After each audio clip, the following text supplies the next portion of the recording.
बाहर से देखने में सब अच्छे कपड़े पहन के बैठ जाते हैं, सती स्त्रियों से भी ज्यादा चंचल स्त्रियां लगती हैं, बड़ी भोली भाली देवी है, लेकिन अंदर सब फुटबॉल मैच चल रहा है, क्रिकेट टूर्नामेंट हो रहा है। कितने लोग साधु जैसे कपड़े भी लपेट लेते हैं, बाबा जी बन गए, मन मारो बांदरो रे घड़ी छला का मार गए। कभी मन नशा में गिरा देता है, कभी मन बेविचार में गिरा देता है, कभी मन लालच में गिरा देता है। याद रखना, अयोध्या में एक संत, यही बड़े मशहूर संत थे, उनका नाम था पलटू दास महाराज। क्या नाम था? पलटू। संतों के नाम अजीब अजीब नाम होते हैं। पलटू, पलटू का मतलब जो सबको पलट दे। संसार पूरा उल्टू है और उल्टू को सीधा करने के लिए पलटू की आवश्यकता है। पलटू जो है उल्टू को सुल्टू बना देगा। तो पलटू दास महाराज का अखाड़ा है अयोध्या में, बहुत सुंदर आश्रम था, नाम था, एक समय था। अब तो पलटू दास के जो तीसरी चौथी पांचवी पीढ़ी के चेले लोग आए, वो सब उल्टू दास है, सब अखाड़ा को बखाड़ा बना दिया, हम बखेड़ा झगड़ा झंझट करते, सेवा भाव सब समाप्त हो गए। और धीरे धीरे पलटू दास ज्ञानी संत थे, उन्होंने एक रुबाइया लिखा है, मन के ऊपर लिखा है, सहज कोप पड़े सहज रड़ जुझना, कुएं में कूद कर डूब जाना सहज है।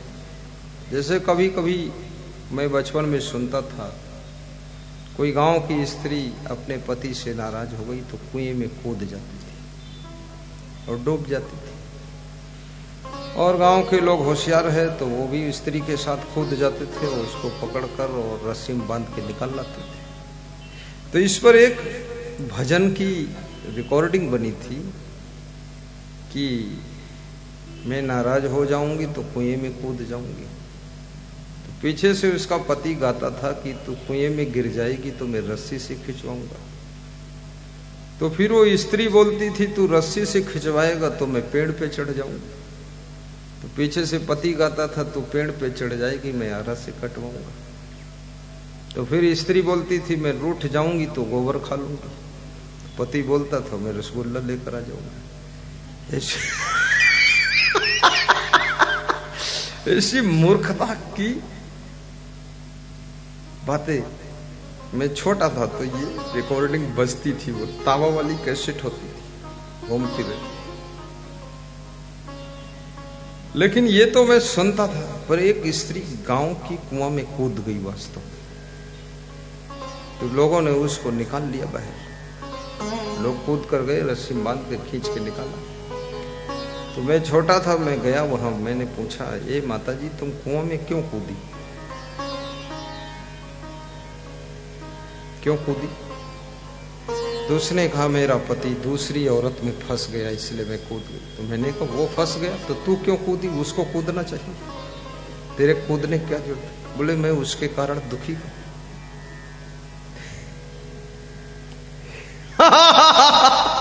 पति अगर गलती करे तो पत्नी का जीवन दुख में गिर जाता है। और जिंदगी फ्रीडम नहीं,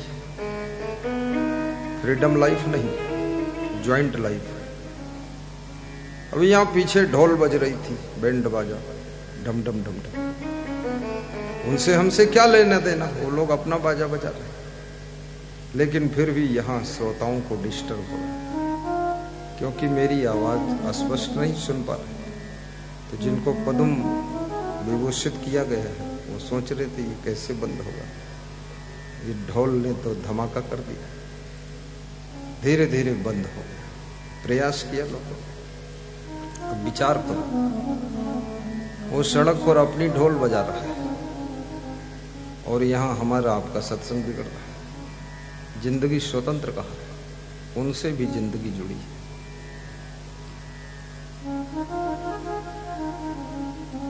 माँ बाप से भी जिंदगी जुड़ी हुई है, बींदड़ी से भी जिंदगी जुड़ी है। सास और बींदड़ी, सासू अगर गलती करती है बींदड़ी को भोगना पड़ता है। पिताजी शराब पीते हैं। अभी एक भक्त बता रहा था, मेरे घर पे 150 बीघे जमीन थी और सब बेचकर शराब पी लिया, अब 3 बीघे बची है।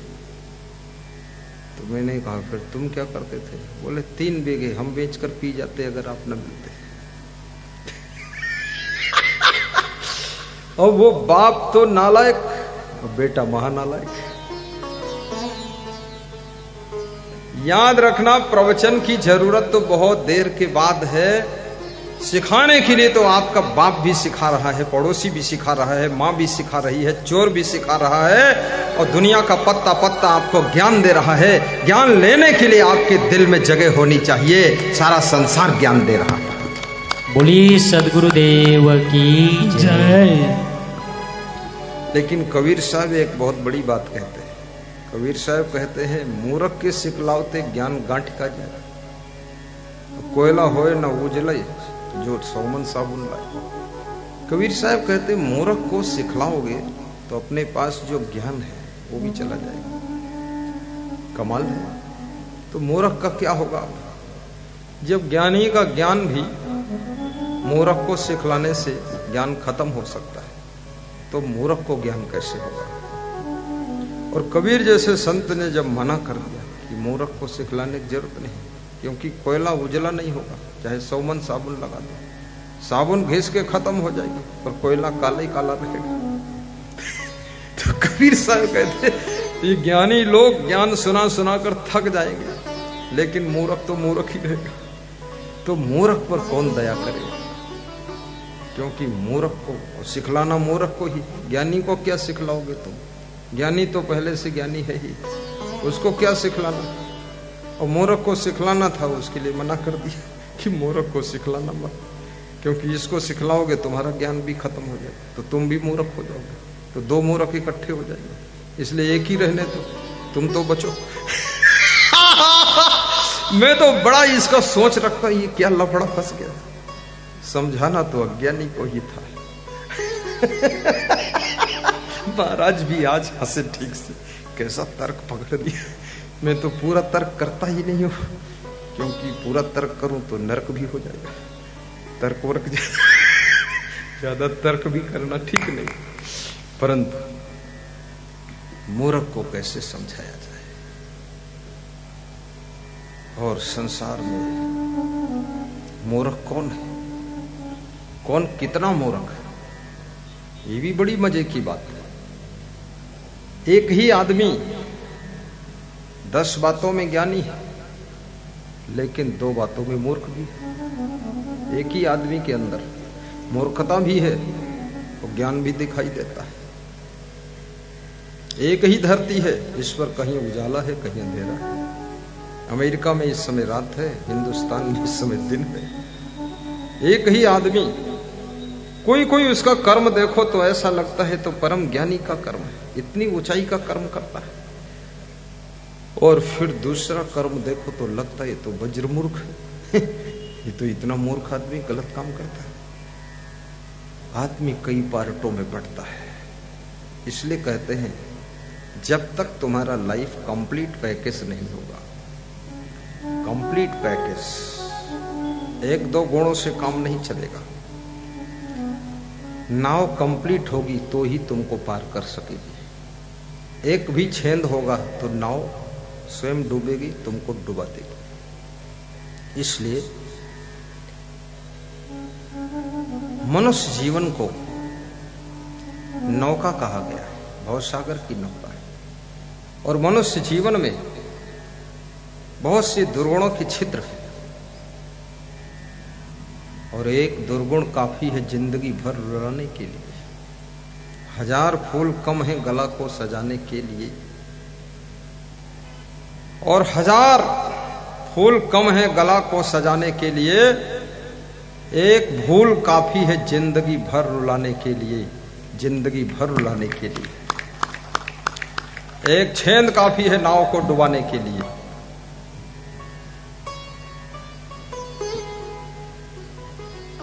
समस्याओं के बीच में ही समाधान छिपा होता है। सहनशीलता की कदम कदम पर आवश्यकता है। जिस आदमी में आज दुर्गुण है, कल वो दुर्गुण दूर भी हो सकता है। वो आदमी गुणवान बन सकता है। रूपवती महिला से गुणवती महिला ज्यादा बेहतर है। रूपवान और धनवान पुरुष से गुणवान पुरुष ज्यादा बेहतर, क्योंकि धन से सामान मिल सकता है और सामान से सुविधा मिल सकती है और सुविधा से तुमको आराम मिल सकता है, लेकिन सुख शांति नहीं मिल सकती। और गुण से, याद रखना, गुण से आपको सम्मान मिल सकता है और गुण से आपको सुख शांति मिलती है। और गुण के ग्राहक सहस्र नर, बिन गुण लहाई न कोई। जैसे कागा कोकिला शब्द सुने सबको। धनवान बनने में सर का पसीना पैरों तक बहाना पड़ेगा, लेकिन गुणवान बनने में कोई कसरत की जरूरत नहीं। आराम से गरीब भी गुणवान बन सकता है, अमीर भी गुणवान बन सकता है, और सुख वही पाएगा जो गुणवान होगा, और दुखी वही रहेगा जो दुर्गुणी होगा। और याद रखना, इसके लिए धनवान और निर्धन से कोई रिश्ता ही नहीं है। इसलिए गुणवान बनो और सारा सुख लूट लो।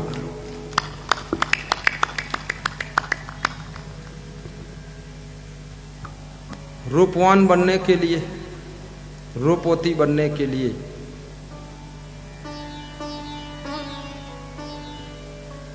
दुकानें खुला है, जिनका नाम है ब्यूटी पार्लर सेंटर। उन दुकानों पर पहले तो स्त्रियां ही केवल जाती थीं ब्यूटी पार्लर, अब लड़कियां भी जा रही हैं। अब लड़कियां ज्यादा जाती, और लड़कियां ही नहीं, अब लड़के भी जा रहे हैं।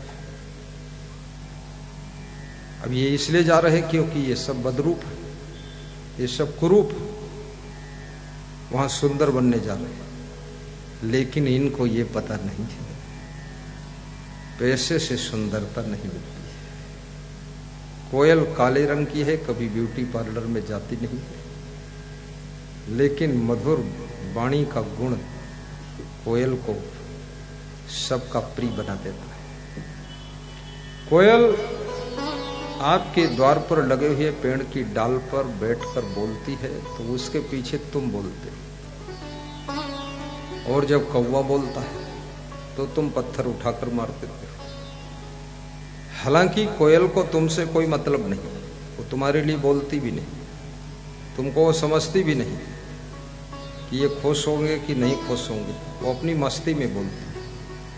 ये जितने लोग भजन गाते हैं ये अपनी मस्ती में गाते हैं, जितने लोग नाचते हैं ये भी अपनी मस्ती में नाचते हैं। एक यहाँ बाबा आए हैं, वो बाबा झमझम बजाते हैं, क्या बोलते, झमझम, करताल। वो बाबा कहाँ है करताल वाला? कहाँ लेट गया क्या? नीचे लेटा है, ढूंढो उसको, कहाँ पहुंचा?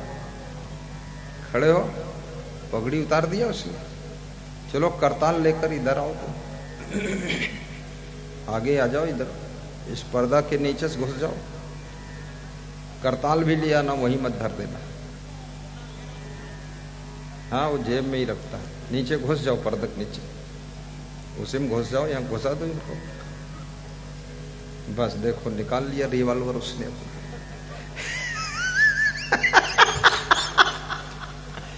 उधर बैठो, जाके बैठ जाओ, अभी कुछ मत करो।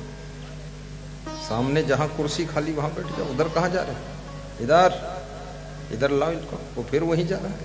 अरे तुम ये क्या नाम तुम्हारा, कृष्णा, उसको उधर लाओ कुर्सी पर। ये दोनों एक ही मॉडल है। हाँ, वो करताल है, ये हड़ताल। वहां बिठाओ, बुलाया हूँ, सामने बैठेगा, ठीक है, बैठो इसी पर, वहीं बैठ जाओ बस। थोड़ा बजा के दिखा दो, ऐसे बजाओ। हाँ बजाओ, खड़े होकर, खड़े खड़े, उभा थे जाओ। ये देखो, ये बात। वो नचाने वाला गीत हम गा नहीं पाते। हाँ, हम डांस वांस वाला गा ही नहीं पाते। बहुत जगह लोग कहते हैं थोड़ा डांस करा दो। हमने कहा ना तो डांस वाला गा पाता हूँ, ना डांस कभी किया हूँ। अब जिसको मस्ती आए अपना डांस करे। तो इनको मस्ती आती तब ये गाते हैं, तब ये करताल बजाते हैं और झूमने लग जाते हैं। तो कोयल अपनी मस्ती में बोलती है, उसको आपसे कुछ लेना देना नहीं। लेकिन मनुष्य एक ऐसा प्राणी है, पशु पक्षी कीड़े मकोड़े भी, सबका कनेक्शन है, सबका रिलेशन है। चिड़िया की आवाज भी आपको डिस्टर्ब कर सकती है और चिड़िया की आवाज भी आपके मन को भा सकती है। कोयल की बोली आपके मन को भा जाती है और आप जब सुनते हैं तो उसके पीछे बोलते हैं। और जब आप बोलते हैं तो कोयल कंपटीशन पर और बोलती है। जब आप बोलना बंद ही नहीं करते हैं तो कोयल शर्मा कर चल देती है। अब फिर तुमको क्या कहकर जाती है ये नहीं पता है। हो सकता कहती हो पागल कहीं का, मेरे पीछे क्यों बोलते। और कौवा जब बोलता है तुम सुनना नहीं चाहते। कौवे का शरीर कोयल की अपेक्षा आकार में बड़ा होता है, लेकिन कौवे की बोली कड़वी होती है और कोयल की बोली मीठी होती है। मीठी वाणी सबको पसंद है। एक बार कोयल ने कौवा से पूछा, चाचा, कोयल कौवा को चाचा कहती थी, चाचा जी, लोगों की घरों की छत की मुंडेरी पर बैठ करके आप बोलते नहीं हैं, क्या बात है। तो कौवा ने कहा, मैं लोगों के घर की दीवालों पर बैठकर इसलिए नहीं बोलता हूं कि घर घर में बहुत बड़े बड़े कौवा बैठे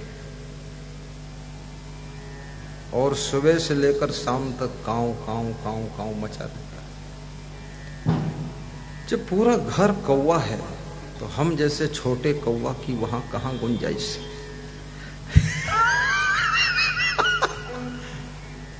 और वास्तव में कितने घरों में सुबह से लेकर शाम तक काऊ काऊ मचा रहता है। कोई स्त्री बोलती है वो भी चिल्लाकर, पुरुष बोलता वो भी चिल्लाकर, और पूरी ताकत लगाकर पूरी एनर्जी खर्च कर देते हैं। और ये भी याद रखना, जितना जोर से बोलोगे उतना अधिक तुम्हारी वाणी का प्रभाव कम होता चला जाएगा, और जितना धीरे बोलोगे, कम बोलोगे, हितैषी बात बोलोगे, उतना अधिक तुम्हारी वाणी को श्रवण करने वाले लोग इकट्ठे हो जाएंगे। कम बोलिए। घर में तो बहुत कम बोलना चाहिए। पुलिस विभाग का जवान और मीडिया विभाग का पत्रकार और ऑफिसर रैंक का अधिकारी, इनको अपने घर में ज्यादा सावधान रहना चाहिए, क्योंकि पत्रकार तार्किक होता है और पुलिस जवान गाली गलौज बकता है। वो भूल ही जाता है मैं घर में ही कहीं बाहर हूं, अपनी पत्नी को भी 10-20 गाली दे देता है। लेकिन नहीं, सांप सब जगह फुफकारता है, लेकिन अपनी फैमिली के साथ में सांप भी सीधा सादा सरल बन करके रहता है। याद रखना, सांप भी अपनी फैमिली के साथ सिंपल होकर गुजारा करता है। आप भी सांप से तो अच्छे हो, फैमिली के साथ में नॉर्मल होकर के गुजारा कीजिए। वहां फुफकार को बंद कर दीजिए, अन्यथा आपकी फैमिली में जहर पैदा हो जाएगा।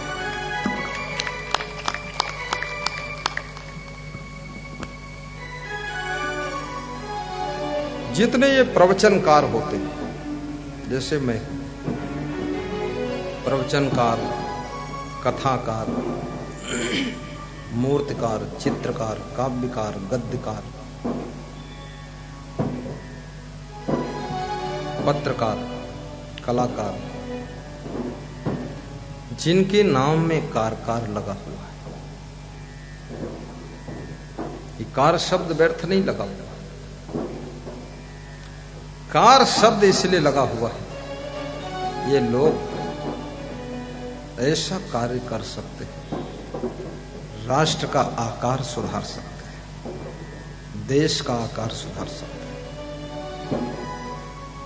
नर नारियों के जिंदगी का आकार सुधार सकते हैं। चित्रकार जो चित्र बनाता है, चित्र तो मुर्दा है, कागज पर चित्र हो, कपड़े पर चित्र हो, दीवार पर चित्र हो, चित्र में जान नहीं, लेकिन बेजान चित्र जान वालों को प्रभावित कर देता है। चित्र कैसा है, चित्र का अंदाज क्या है? चित्र आपके चरित्र को झंकृत कर देता है, हिला कर रख देता है। आप हीरो हीरोइन का चित्र देखोगे, है तो कागज पर, आपके अंदर वासना उत्तेजित करेगा। भगवान का चित्र, देवी देवता का चित्र, किसी महान संत का चित्र देखोगे, आपके अंदर उपासना को जन्म दे देगा, भक्ति को जन्म दे देगा। इसलिए आज इतने प्रवचन हो रहे हैं, इतनी कथाएं हो रही हैं, लेकिन समाज जिस परसेंट में सुधरना चाहिए उस परसेंट में सुधर नहीं रहा। क्यों? प्रवचन 2 घंटे होता है, साल में एक बार प्रवचन सुनते, और मोबाइल में कुसंग हर समय, गंदे चित्र हर समय, फिल्में हर समय, मूवी हर समय, नंगे नंगे चित्र हर समय। अब तो मुश्किल हो गया मामला। गुजरात का एक संत कहता था, बड़ी मुश्किल खड़ी हो। बोल रहा था, हम लोग अपने शिष्यों को किसी स्त्री का मुखड़ा देखने नहीं देते थे, अब सबके पास मोबाइल है, न जाने कितने मुखड़ा देखता होगा, कुछ पता ही नहीं। संत के लिए भी खतरा बहुत, संत महात्माओं के लिए खतरे की घंटी बज रही, और कितनों के लिए तो मोबाइल ही जिंदगी है।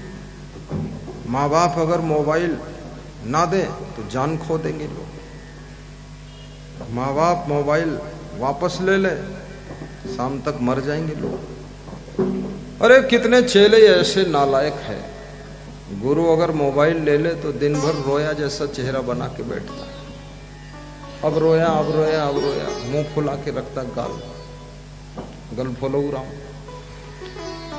नहीं नहीं, दुनिया की कोई वस्तु हमको विचलित न कर सके। इस धरती पर मोबाइल नहीं था तब भी लोग रहते थे, और संभल संभल कर चलो, विवेक को जागृत करो। तुम्हारे माँ बाप, तुम्हारे दादा दादी, तुम्हारा गुरु, कोई साधु हर समय तुमको पकड़ के नहीं चला सकता। खुद का विवेक जागृत होना चाहिए। आज प्रातः काल में परिक्रमा में निकला, पद यात्रा में, तो सड़क पर गया तो आगे 2 लेडीज जा रही थी, पीछे से एक लेडी जा रही थी। तो आगे वाली दोनों चिल्ला रही थी पीछे वाली को, दौड़ के आगे आ जा हमारे साथ। उनको लगा ये सफेद कपड़ा वाला कोई खतरनाक व्यक्ति है, क्या है, जिंद बाबा है कि भूत प्रेत है। तो हम एक दीवार के पास रुक गए, पीछे वाली लेडीज भी निकल गई। फिर वहां मैं खड़ा रहा, हम 5-6 लोग थे, वो दूर चली गई। तो बार बार वो मुड़ के देखती थी। तो मेरे मन में क्या हो रहा था, मेरे मन में हो रहा था अगर मैं इनके पीछे चलूं तो देखने वालों को होगा महात्मा होकर इनके पीछे क्यों जा रहे। और फिर एक लेडीज मेरे पीछे है, वो पीछे चले तो कोई सोचेगा दोनों बीच में क्यों जा रहा है, ये बाबा होगा।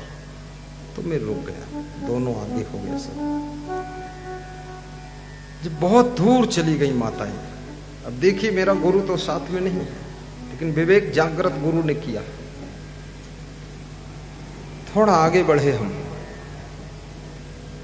अब उन लेडीजों को डर लग रहा था या क्या हो रहा था, या पहचानती थी कि वही महात्मा जो प्रवचन सुनाता है, मुझे नहीं पता। आगे एक नील गाय खड़ी थी, अभी भी वो खड़ी है सुबह से, पता नहीं वहां क्या कर रही। तो उसको देखा मैंने, तो फिर मेरा विवेक बोला पशु है, पड़ोस जाओ, उसके मन में डिस्टर्ब हो जाए, अपना सिर मार दे तो सींग लग जाए। तो उससे भी 200 फीट दूर से ही वापस लौट गए।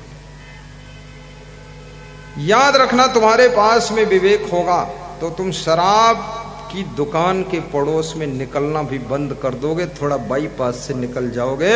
और विवेक नहीं होगा तो खाम खाम मदिरा की दुकान पर खड़े रहोगे और मंदिर में जाने का टाइम नहीं बचेगा। इसलिए विवेक जागृत करो। माताओं बहनों के साथ में कैसा व्यवहार करना है। और भगवान राम ने साधु संत का स्थान अपने से बड़ा स्थान बताया है कि मोते अधिक संत कर लेखे, सतुई सब मोहमय जग देखे। राम कहते हैं सातवीं भक्ति है शिवरी, मेरे समान संसार के नर नारियों को देखो। सिया राम मैं सब जग जानी, करो प्रणाम जोर जुग पानी। लेकिन अगर संत मिल जाए तो मोते अधिक संत कर लेगा। भगवान ने संतों का स्थान अपने से अधिक बताया है, और संतों का स्थान भगवान से अधिक बड़ा है। इसलिए संत को कितना संभल कर रहना चाहिए, सोचिए। संत में कोई नशा भी नहीं होना चाहिए ना। गांजा, भांग, अफीम, चरस, बीड़ी, सिगरेट पीने वाले इन व्यसनों को जो न छोड़ सके, मन बस में करना क्या जाने। छोटी सी बीड़ी नहीं छोड़ सकते हो तो इतने बड़े विषय भोगों को कैसे छोड़ो।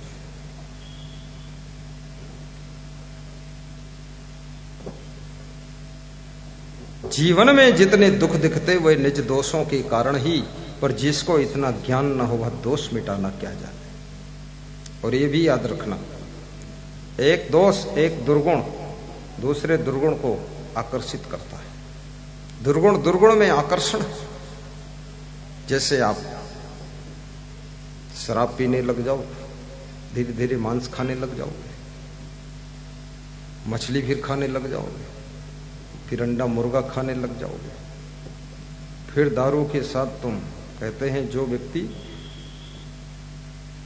बोतल में गया, फिर होटल में गया, फिर टोटल में गया, बचा नहीं वो कुछ। इसलिए स्त्रियों को चाहिए कि अपने पति को ज्यादा होटल में भी मत जाने दे, क्योंकि होटल से बोतल, बोतल से टोटल। नाम का पति रहेगा, तुम्हारे काम का नहीं रहेगा। गया जम्बूद्वीपे भारत खंडे आर्यावर्ते भ्रष्टनाथ। घर में इतना सुंदर भोजन बनाइए कि होटल का स्वाद भी पीछे छूट जाना चाहिए। इतना शुद्ध बनाइए, पवित्र बनाइए, प्रेम से परोसिए। मैं लखनऊ जा रहा था, रास्ते में एक होटल पर बोर्ड लगा हुआ था, घर जैसा प्यार परोसा जाता।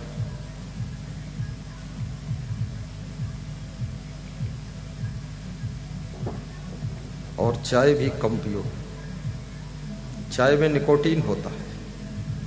चाय नाश्ता नहीं, नशा है, हल्का नशा है। इसलिए जो चाय शुरू कर देते चाय छोड़ नहीं पाते। बेहद गर्मी में भी लोग चाय पीते रहते, क्योंकि उनका दिमाग नशा मांग रहा है, निकोटीन है उसमें। और निवेदन है, बीड़ी का नशा भी छोड़ो। राजस्थान में बीड़ी बहुत पीते हैं लोग, और कई स्त्रियां भी दौसा जिले तरफ बहुत बीड़ी पीती हैं। कभी कोई नशा मत करो। नशा हो तो एक ही हो, सेवा का नशा हो, गौ सेवा का नशा हो, माता पिता की सेवा का नशा हो, और भक्ति का नशा हो, सत्संग का नशा हो। और ये नशा ऐसा है, सत्संग का नशा यदि चढ़ गया तो दुनिया के सभी नशा को उतार देता है। ये सत्संग का नशा, ये नशा चढ़ना चाहिए। और ये दुनिया के नशा करोगे तो दुर्दशा होगी। जितना नशा उतना दुर्दशा। अपने आप को नशा से बचाओ। और याद रखना, युग बदले, चाहे समय बदले, चाहे वैज्ञानिक युग आए, लेकिन दुख और सुख की परिभाषा नहीं बदल सकती। दुर्गुणों से दुख का जन्म होता है, सद्गुणों से सुख का जन्म होता है। मानस तेरा गुण बड़ा, मानस ना होए काज, हाण न होते आभरण त्वचा न बाजन बाज। कबीर साहब कहते हैं कि हे मनुष्य, तेरे गुणों की महिमा है। तेरे से बड़ा शरीर तो हाथी का है, लेकिन हाथी की पूजा नहीं होती, तेरी पूजा होती है। गुणः पूजा स्थानम नच वयम नच लिंगम। गुणों की पूजा होती है, न जाति की पूजा होती है, न आयु की पूजा होती है। आयु में कोई 102 साल का है, कोई बात नहीं। सुखदेव मुनि बहुत छोटे थे। जगत गुरु शंकराचार्य 8 वर्ष की उम्र में संन्यास लिया था, और सुखदेव जी का सम्मान उनके पिता व्यास जी भी करते थे, क्योंकि सुखदेव बाल ब्रह्मचारी थे और व्यास जी बाल ब्रह्मचारी नहीं थे। इसलिए गुणों का आदर है। गुणवान बहू बनो, गुणवान पति बनो, गुणवान बेटा बनो, गुणवान पिता बनो, गुणवान माँ बनो, गुणवान गुरु बनो, गुणवान शिष्य बनो। आपका जीवन गुणों का गुलदस्ता होना चाहिए। गुणों की सुगंध उठनी चाहिए लाइफ में। जितना सुख चाहो उतना सुख प्राप्त कर लो। बड़े बड़े घरों में भी एक भी दुर्गुणी व्यक्ति है तो घर में कले कलेश छा जाता है, दुख आ जाता है। मैंने कहा था कि एक दुर्गुण दूसरे दुर्गुण को आकर्षित करता है, खींचता है। कैसे? जैसे आप ट्रेन में जा रहे हैं और आपका परिचित व्यक्ति, वो श्याम सुंदर जी स्टेशन पर आते हैं। आप उनको देखते हो, आप ट्रेन में बैठे हो, आप देखते हो ट्रेन का डिब्बा फुल है, खचाखच भरा हुआ पैसेंजर से, तो भी आप हाथ हिलाते हो, आओ आओ यहाँ जगह है, आओ बैठो बैठो। क्यों? क्योंकि आपके वो परिचित है, रिलेटिव है, और आप उनका हाथ पकड़कर खींचकर, जगह नहीं थी पर उसी में जगह बनाकर उनको भी सेट कर लेते हो। ऐसे ही याद रखना, एक दुर्गुण दूसरे दुर्गुण को भी आपकी जिंदगी के भीतर प्रवेश करा देता है और आपकी जिंदगी में दूसरा दुर्गुण भी सेट हो जाता है। इसलिए दुर्गुणों को दूर कर दीजिए। पथिक जी नाम के एक संत हुए हैं कानपुर में, गौपालक संत थे, गौ सेवा करते थे, स्वयं भजनों की रचना करते थे और स्वयं गाते भी थे। तो उन्होंने बहुत सुंदर लिखा है, जीवन में जितने दुख दिखते वे निज दोषों के कारण ही। जीवन में जितने दुख दिखते वे निज दोषों के कारण ही। गाइए राजू, राजू भाई, हाँ गाते रहिए। वाह।